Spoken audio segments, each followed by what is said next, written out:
ಪ್ರಿಯರೇ, ದೇವರು ಒಳ್ಳೆಯವರು, ಒಳ್ಳೆಯದನ್ನೇ ಮಾಡುವವರಾಗಿದ್ದಾರೆ. ದೇವರ ಸೇವಕರು ಅಂದರೆ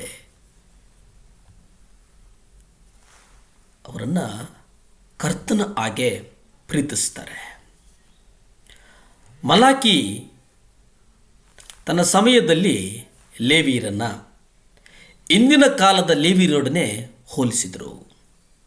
ಅಲ್ಲಿ ದೇವರು ನಮಗೆ ಮೊದಲು ಅಪೊಸ್ತಲರು ಹೇಗಿದ್ದರೋ, ಹೇಗೆ ಅವರು ಎಲ್ಲವನ್ನು ತೊರೆದು ಕರ್ತನನ್ನು ಹಿಂಬಾಲಿಸಿದರೋ ಎಂಬುದನ್ನು ಅಲ್ಲಿ ನೆನಪಿಸ್ತಾರೆ. ನೆನಪಿಸುವುದರ ಜೊತೆಗೆ ನಿಮ್ಮನ್ನು ನೀವು ಅವರೊಂದಿಗೆ ಹೋಲಿಸಿಕೊಳ್ಳಿರಿ ಎಂದು ದೇವರು ಹೇಳ್ತಾರೆ. ನಾನು ಅವರೊಂದಿಗೆ ಮಾಡಿಕೊಂಡ ಒಡಂಬಡಿಕೆಯಲ್ಲಿ, ಅಂದರೆ ವಾಗ್ದಾನದಲ್ಲಿ ಜೀವ ಸಮಾಧಾನ, ಅದರಂತೆ ಇವುಗಳನ್ನು ಅವರಿಗೆ ದಯಪಾಲಿಸುವುದು. ಭಯ ಮತ್ತು ಭಕ್ತಿ. ಈ ಭಯಭಕ್ತಿ ಅದರಂತೆ ಅವರು ನನ್ನಲ್ಲಿ ಭಯಭಕ್ತಿ ಇಟ್ಟು ನನ್ನ ನಾಮಕ್ಕೆ ಅಂಜಿದರು ಎಂಬುದಾಗಿ ಮಲಾಕಿ ಪತ್ರಿಕೆ 2ನೇ ಅಧ್ಯಾಯ 5-6ರಲ್ಲಿ ಹೇಳಲ್ಪಟ್ಟಿದೆ. ವಚನ 5 ಮತ್ತು 6ರಲ್ಲಿ ಅಂದಿನ ಲೇವಿಯರಲ್ಲಿದ್ದಂಥ ಒಂದು 7 ಗುಣಲಕ್ಷಣಗಳನ್ನು ಗುರುತಿಸಲಾಗಿದೆ. ಆ ಗುಣಲಕ್ಷಣಗಳೇನಪ್ಪ ಅಂತಂದರೆ, ಮೊದಲನೇದಾಗಿ ಅವರು ದೇವರನ್ನು ಸನ್ಮಾನಿಸಿದರು. ಯಾರು ಸನ್ಮಾನಿಸಿದರು? ದೇವರನ್ನು ಸನ್ಮಾನಿಸಿದರು. ಜ್ಞಾನದ ಮೂಲ ಪ್ರಾರಂಭ ದೇವರಿಗೆ ಭಯಪಡುವುದು. ದೇವರಿಗೆ ಭಯಪಡುವುದು ಎಂದರೆ ಅದು ಕರ್ತನಿಗೆ ಸನ್ಮಾನಿಸುವುದು, ಕರ್ತನಿಗೆ ಗೌರವಿಸುವುದು, ಕರ್ತನನ್ನು ಪ್ರೀತಿಸುವುದು, ಕರ್ತನನ್ನು ಆರಾಧಿಸುವುದು ಆಗಿದೆ. ಪ್ರಿಯರೇ, ಎರಡನೇದು ನಾವು ನೋಡುವುದಾದರೆ ಕರ್ತನ ನಾಮದ ಬಗ್ಗೆ ಕಾಳಜಿ ಹೊಂದುವುದು.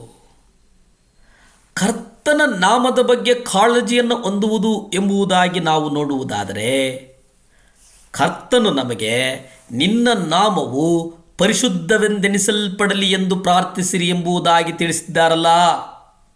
ಅದು ಯಾರ ನಾಮ?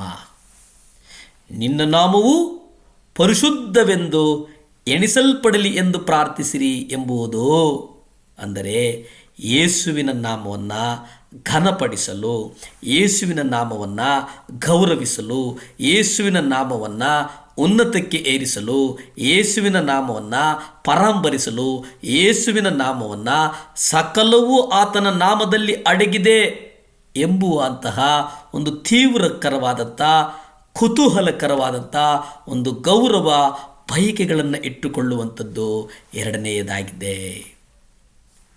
ಮೂರನೆಯದು, ಅವರು ದೇವರ ಪ್ರತಿಯೊಂದು ಸತ್ಯವನ್ನು ಬೋಧಿಸಿದರು.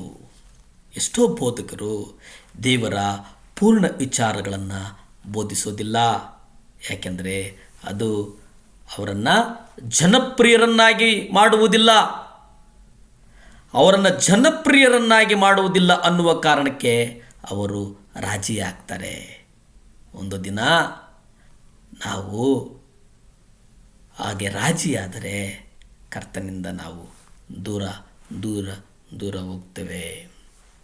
ಯಾಕೆಂದರೆ ಕರ್ತನು ನಮಗಾಗಿ ಬರೆದಿರತಕ್ಕಂಥ ಪ್ರತಿಯೊಂದು ಸತ್ಯವನ್ನು, ಪ್ರತಿಯೊಂದು ಬೋಧನೆಯನ್ನು ನಾವು ಬೋಧಿಸಬೇಕಾದದ್ದು ಅನಿವಾರ್ಯ. ಅದು ಕಟ್ಟಾಳಾಜ್ಞೆ, ಆಜ್ಞೆ. ಯಾಕಂದರೆ ಕರ್ತನು ಕೊಟ್ಟಿರುವಂಥ ಮಾತುಗಳನ್ನು ಮಾತನಾಡುವಂಥದ್ದು, ಕರ್ತನು ಕೊಟ್ಟಿರುವಂಥದ್ದನ್ನು ಸ್ವೀಕರಿಸುವಂಥದ್ದು.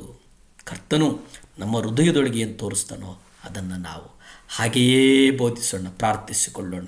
ಭೂಮಿ ಆಕಾಶಗಳನ್ನು ಉಂಟು ಮಾಡಿದಂಥ ಸರ್ವಶಕ್ತನಾದಂಥ ದೇವರ ಸ್ತೋತ್ರಪ್ಪ, ಒಪ್ಪಿಸ್ಕೊಡ್ತೇನೆ ಸ್ವಾಮಿ. ದೇವಾ ಸಹಾಯ ಮಾಡು ಸ್ವಾಮಿ. ಪರಿಶುದ್ಧಾತ್ಮ ದೇವರೇ ಸಹಾಯ ಮಾಡಪ್ಪ. ಯೇಸುವೇ ಸಹಾಯ ಮಾಡು ಸ್ವಾಮಿ. ದೇವರೇ ಆಶೀರ್ವದಿಸಪ್ಪ. ಪರಿಶುದ್ಧಾತ್ಮ ದೇವರೇ ಅಪ್ಪ, ಈ ಕ್ರಿಸ್ಮಸ್ ಅಪ್ಪ, ಈ ತಿಂಗಳೆಲ್ಲವೂ ಸ್ವಾಮಿ ಕ್ರಿಸ್ಮಸ್ಗೆ ಅಪ್ಪ ದೇವರೇ ಯಾರ್ಯಾರು ಸ್ವಾಮಿ ಅಪ್ಪ ಕ್ರಿಸ್ಮಸ್ ಹಬ್ಬವನ್ನು ಆಚರಿಸೋದಕ್ಕೆ ಸಿದ್ಧತೆಯಲ್ಲಿದ್ದಾರೋ ಅವರ ಮನೆಗಳ ಮೇಲೆ ಅಪ್ಪ ಯೇಸುವೆ ಕಲ್ವರಿ ಶಿಲುಬೆ ಮೇಲೆ ಸುರಿಸಿದಂಥ ರಕ್ತ ಚೆಲ್ಲಲ್ಪಡಲಿ ಸ್ವಾಮಿ. ಆ ಕ್ರಿಸ್ಮಸ್ ಅವರ ಹೃದಯದಲ್ಲಿ ಹುಟ್ಟಲಿ ಸ್ವಾಮಿ. ಸಹಾಯ ಮಾಡು, ಆಶೀರ್ವದಿಸು. ಯೇಸುವಿನ ನಾಮದಲ್ಲಿ ಬೇಡ್ತೇನೆ ಪರಮ ತಂದೆಯೇ, ಆಮೆನ್, ಆಮೆನ್.